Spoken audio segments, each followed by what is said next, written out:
ಇವತ್ತು ನಾಳೆ ದಾವಣಗೆರೆಯಲ್ಲಿ ನಮ್ಮ ಶ್ರೀನಿವಾಸ್ ಪರವಾಗಿ ಪ್ರಚಾರ ಮಾಡೋಕ್ಕೋಸ್ಕರ ಹೋಗ್ತಾ ಇದ್ದೀನಿ. 5 ಮತ್ತೊಮ್ಮೆ ಬಾಗಲಕೋಟೆಯಲ್ಲಿ ವೀರಣ್ಣ ಚಿರಂತಿಮಠ್ ಪರವಾಗಿ ಚುನಾವಣೆಗೆ ಹೋಗ್ತಾ ಇದ್ದೇನೆ. ನನಗೆ 100% ವಿಶ್ವಾಸ ಇದೆ. 2 ಕ್ಷೇತ್ರದಲ್ಲಿ ಬಹಳ ದೊಡ್ಡ ಅಂತರದಲ್ಲಿ ನಮ್ಮ ಇಬ್ಬರು ಅಭ್ಯರ್ಥಿಗಳು ಗೆಲ್ಲೋರಿದ್ದಾರೆ. ಕರ್ನಾಟಕ ರಾಜ್ಯದಲ್ಲಿ ಭ್ರಷ್ಟಾಚಾರ ತಾಂಡವಾಡ್ತಾ ಇದೆ. ಜನಹಿತವನ್ನ ಸಂಪೂರ್ಣ ಮರೆತು ಒಂದು ರೀತಿ ತೊಗಲಕ್ ದರ್ಬಾರನ್ನ ಸಿದ್ದರಾಮಯ್ಯನವರು ನಡೆಸ್ತಾ ಇದ್ದಾರೆ. ಅಜೀರ್ಣ ಆಗುವಷ್ಟು ಬಹುಮತ ಈಗಾಗಲೇ ಇದೆ. ಮತ್ತೊಮ್ಮೆ ಚುನಾವಣೆಯನ್ನು ಗೆದ್ದರೆ ಅಧಿಕಾರ ಮತದಿಂದ ಇನ್ನೂ ಹೆಚ್ಚು ಭ್ರಷ್ಟಾಚಾರಕ್ಕೆ ಅವಕಾಶ ಕೊಟ್ಟಂತಾಗುತ್ತೆ. ಅದಕ್ಕಾಗಿ ನಾನು ಕೈ ಜೋಡಿಸಿ 2 ಕ್ಷೇತ್ರದ ಮತದಾರರಲ್ಲಿ ಪ್ರಾರ್ಥನೆ ಮಾಡ್ತೇನೆ. ಈ ಬಾರಿ ಕಾಂಗ್ರೆಸ್ಗೆ ತಕ್ಕ ಪಾಠವನ್ನು ಕಲಿಸೋಕ್ಕೋಸ್ಕರ ಭಾರತೀಯ ಜನತಾ ಪಾರ್ಟಿ ಇಬ್ಬರು ಅಭ್ಯರ್ಥಿಗಳನ್ನು ಗೆಲ್ಲಿಸ್ಕೊಡ್ಬೇಕು ಅಂತ ವಿನಂತಿಯನ್ನು ಮಾಡ್ತೀನಿ. ಬಾಗಲಕೋಟೆಯಲ್ಲಿ ಯತ್ನಾಳ್ ಅವರು ಪ್ರಚಾರ ಮಾಡ್ತಾರಂತೆ ನಿಮ್ಮ ಬಿಜೆಪಿ ಅಭ್ಯರ್ಥಿ ಪರವಾಗಿ. ಯಾರೇ ಬಂದ್ರು ಅವಕಾಶ ಇದೆ, ಬರ್ಲಿ, ಸ್ವಾಗತ ಮಾಡ್ತಾರೆ. ಇಡೀ ಸರ್ಕಾರನೇ ಹೋಗಿ ಅಲ್ಲಿ ಬೈ ಎಲೆಕ್ಷನ್ ಮಾಡೋದಕ್ಕಿದೆ ಸರ್. ಸಿಎಂ ಡಿಸಿಎಂ ಸಚಿವರೆಲ್ಲ ಕೂಡ ಅಲ್ಲಿ. ಅದ್ರ ಅರ್ಥ ಏನ್ರಿ? ಇಡೀ ಸರ್ಕಾರ ಸ್ವತಃ ಮುಖ್ಯಮಂತ್ರಿಗಳು 4-5 ಸಲ ಕೂತಿದ್ದಾರೆ ಅಂದ್ರೇನೆ ಚುನಾವಣೆ ಸೋಲಿನ ಭಯ ಅವ್ರನ್ನ ಕಾಡ್ತಾ ಇರೋಂಥದ್ದು ಸ್ಪಷ್ಟವಾಗಿ ಗೊತ್ತಾಗುತ್ತೆ. ಸೊ ಜನ ಇದಕ್ಕೆ ತಕ್ಕ ಪಾಠವನ್ನು ಕಲಿಸಬೇಕು ಅಂತ ವಿನಂತಿಯನ್ನು ಮಾಡ್ತೇನೆ. ಹಿಂದಿ ಭಾಷೆ ತೆಗೆದವ್ರೆ ಸರ್, ರಾಜ್ಯದಲ್ಲಿ ಕಡ್ಡಾಯ ಇಲ್ಲ, ಹಿಂದಿ ಭಾಷೆ ಕಡ್ಡಾಯ ಇಲ್ಲ ಅಂತ ತೀರ್ಮಾನ ಮಾಡಿದ್ದಾರೆ ರಾಜ್ಯ ಸರ್ಕಾರ. ನಾನು ಆ ಬಗ್ಗೆ ಸದ್ಯಕ್ಕೇನು ಮಾತನಾಡಕ್ಕೆ ಇಷ್ಟಪಡೋದಿಲ್ಲ. ಬಹುಶಃ ದೇಶದ ಉದ್ದಗಲಕ್ಕೆ ಹಿಂದಿ ಭಾಷೆ ಇಲ್ಲದೆ ಇದ್ರೆ ಬೇರೆ ಭಾಷೆನಲ್ಲಿ ಮಾತನಾಡಕ್ಕೆ ಬರೋದಿಲ್ಲ. ಹಾಗಾಗಿ ಹಿಂದಿ ಮಾತನಾಡೋದನ್ನು, ಹಿಂದಿ ಕಲಿಯೋದನ್ನು ಅದನ್ನು ತಪ್ಪು ಅಂತ ಹೇಳುವಂಥದ್ದು ನಾನು ಒಪ್ಪೋದಿಲ್ಲ.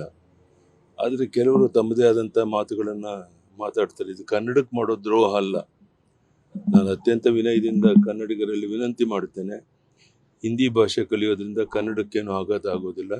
ದಯಮಾಡಿ ಈ ಬಗ್ಗೆ ಗೊಂದಲವನ್ನು ಉಂಟು ಮಾಡೋ ಕೆಲಸ ಮಾಡಬೇಡಿ ಅಂತ ವಿನಂತಿಯನ್ನು ಮಾಡ್ತೀನಿ. ನಂಗೆ ಗೊತ್ತಿಲ್ಲಪ್ಪ ಯಾವುದು. ಇವತ್ತು ನಾಳೆ ದಾವಣಗೆರೆಯಲ್ಲಿ ನಮ್ಮ ಶ್ರೀನಿವಾಸ್ ಪರವಾಗಿ ಪ್ರಚಾರ ಮಾಡೋಕ್ಕೋಸ್ಕರ ಹೋಗ್ತಾ ಇದ್ದೀನಿ. 5 ಮತ್ತೊಮ್ಮೆ ಬಾಗಲಕೋಟೆಯಲ್ಲಿ ವೀರಣ್ಣ ಚಿರಂತಿಮಠ್ ಪರವಾಗಿ ಚುನಾವಣೆಗೆ ಹೋಗ್ತಾ ಇದ್ದೇನೆ. ನನಗೆ 100% ವಿಶ್ವಾಸ ಇದೆ. 2 ಕ್ಷೇತ್ರದಲ್ಲಿ ಬಹಳ ದೊಡ್ಡ ಅಂತರದಲ್ಲಿ ನಮ್ಮ ಇಬ್ಬರು ಅಭ್ಯರ್ಥಿಗಳು ಗೆಲ್ಲೋರಿದ್ದಾರೆ.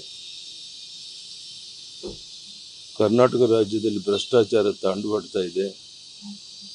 ಜನಹಿತವನ್ನ ಸಂಪೂರ್ಣ ಮರೆತು ಒಂದು ರೀತಿ ತೊಗಲಕ್ ದರ್ಬಾರನ್ನ ಸಿದ್ದರಾಮಯ್ಯನವರು ನಡೆಸ್ತಾ ಇದ್ದಾರೆ. ಅಜೀರ್ಣ ಆಗುವಷ್ಟು ಬಹುಮತ ಈಗಾಗಲೇ ಇದೆ. ಮತ್ತೊಮ್ಮೆ ಚುನಾವಣೆಯನ್ನು ಗೆದ್ದರೆ ಅಧಿಕಾರ ಮತದಿಂದ ಇನ್ನೂ ಹೆಚ್ಚು ಭ್ರಷ್ಟಾಚಾರಕ್ಕೆ ಅವಕಾಶ ಕೊಟ್ಟಂತಾಗುತ್ತೆ. ಅದಕ್ಕಾಗಿ ನಾನು ಕೈ ಜೋಡಿಸಿ 2 ಕ್ಷೇತ್ರದ ಮತದಾರರಲ್ಲಿ ಪ್ರಾರ್ಥನೆ ಮಾಡ್ತೇನೆ.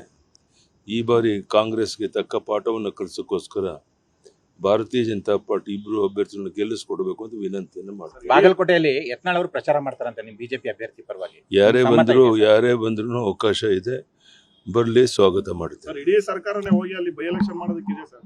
ಸಿಎಂ ಡಿಸಿಎಂ ಸಚಿವರೆಲ್ಲ ಕೂಡ ಅಲ್ಲಿ. ಅದ್ರ ಅರ್ಥ ಏನ್ರಿ?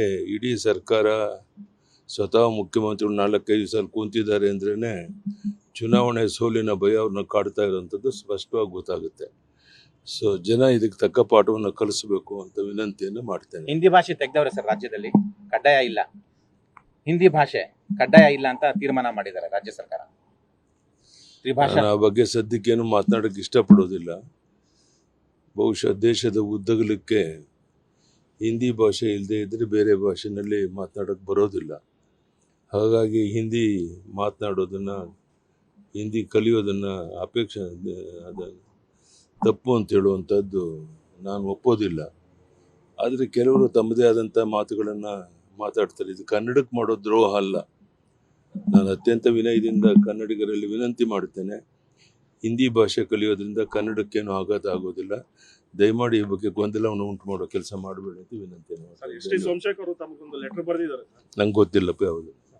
ನಿರ್ಭೀತ, ನಿಷ್ಪಕ್ಷಪಾತ, ವಿಶ್ವಾಸಾರ್ಹ ಸುದ್ದಿಗಳಿಗೆ ಮತ್ತೊಂದು ಹೆಸರಾಗಿರುವ ನ್ಯೂಸ್ 18 ಕನ್ನಡ ಈಗ ಆಪ್ನಲ್ಲೂ ಲಭ್ಯವಿದೆ. ದಯವಿಟ್ಟು ಇಲ್ಲಿರುವ QR ಕೋಡ್ ಅನ್ನು ಸ್ಕ್ಯಾನ್ ಮಾಡಿಕೊಂಡು ಆಪ್ ಡೌನ್ಲೋಡ್ ಮಾಡೋದಕ್ಕೆ ಮರಿಬೇಡಿ. ನಿಮ್ಮ ಬೆಂಬಲ ಹೀಗೆ ಸದಾ ನಮ್ಮೊಂದಿಗಿರಲಿ. ಧನ್ಯವಾದ.